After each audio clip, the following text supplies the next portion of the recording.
Hi hello नमस्ते. स्वाती सांडवर या YouTube चॅनलवर तुम्हा सगळ्यांचं अगदी मनापासून स्वागत करते. तर आज आपण अगदी झटपट पद्धतीने कोबीची रेसिपी पाहणार आहोत. तर व्हिडिओ अगदी शेवटपर्यंत पहा. इथे मी कोबी कट करून घेतलेला आहे. कट करून घेतल्यानंतर आपल्याला कोबी स्वच्छ धुवून घ्यायचा आहे. कोबी धुताना आपल्याला थोडंसं मीठ घालायचं आहे. तर चला इथे मी कोबी स्वच्छ धुवून घेते. कोबी धुतल्यानंतर एका साईडला कढई गरम करून घेतलेली आहे. कढईमध्ये आपल्याला थोडंसं तेल घालायचं आहे. तेल तुम्ही तुमच्या आवडीनुसार कमी जास्त करू शकता. तेल घातलं की तेल गरम झालं की त्यामध्ये आपल्याला छोटा चमचा मोहरी घालायची आहे. तेलामध्ये मोहरी तडतडली की लगेच आपल्याला जिरे घालायचे आहेत.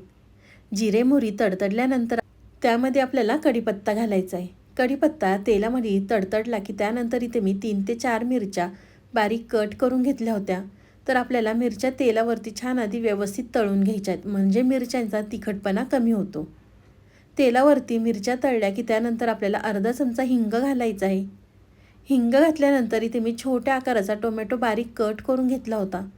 टोमॅटो घातल्यानंतर आपल्याला इथे मी 2 चमचे मुगाची डाळ घेतली होती. तर मुगाची डाळ आपल्याला फक्त धुवून घालायच्या. इथे मी डाळ भिजवली नव्हती.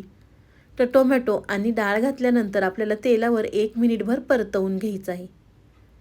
डाळ आणि टोमॅटो परतल्यानंतर आपल्याला अर्धा चमचा हळद घालायची आहे. हळद घातल्यानंतर आपण जो कोबी कट करून आणि धुवून घेतला होता तो कोबी घालायचा आहे. अगदी झटपट पद्धतीने मी तुम्हाला आज कोबीची रेसिपी दाखवलेली आहे. तर इथे मी सगळा कोबी कढईमध्ये घातलेला आहे. तर अगदी आपल्याला व्यवस्थित हे सगळं मिक्स करून घ्यायचं आहे. तर इथे मी कोबी मिक्स करून घेते. तोपर्यंत तुम्ही माझ्या चॅनलवर नवीन आला असेल ना, तर प्लीज माझ्या चॅनलला एक सबस्क्राईब नक्कीच करा. तर इथे पाहू शकता तुम्ही मी सगळा कोबी मिक्स करून घेतलेला आहे. कोबी मिक्स केला की त्यामध्ये आपल्याला चवीनुसार मीठ घालायचं आहे. मीठ घातल्यानंतर परत व्यवस्थित मिक्स करून घ्यायचं आहे. अगदी सोप्या पद्धतीने मी तुम्हाला कोबीची भाजी दाखवलेली आहे.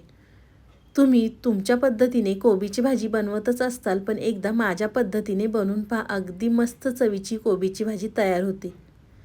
तर मीठ घातलं, व्यवस्थित मिक्स केलं की त्यावरती आपल्याला झाकण ठेवायचं आहे आणि वाफेवर कोबी आपल्याला शिजवून घ्यायचं आहे. तर इथं मी झाकण ठेवते आणि कोबी शिजवून घेते. तर इथे पाहू शकता वाफेवर कोबी इथे मी शिजवून घेतलेला आहे. तर परत एकदा मस्त असा मिक्स करून घेऊया. तर अजूनसुद्धा तुम्ही माझ्या व्हिडिओला लाईक केलं नसेल ना, तर प्लीज एक लाईक करा. साईडचं बेल आयकॉनसुद्धा प्रेस करा, म्हणजे तुम्हाला माझे नवनवीन व्हिडिओ पाहायला मिळतील. तर चला इथे मी सगळा कोबी मिक्स करून घेतलेला आहे. कोबी मिक्स केला की त्यावरती आपल्याला भरपूर अशी कट केलेली कोथिंबीर घालायची आहे. कोथिंबीर घातल्यानंतर परत एकदा मिक्स करून घेते.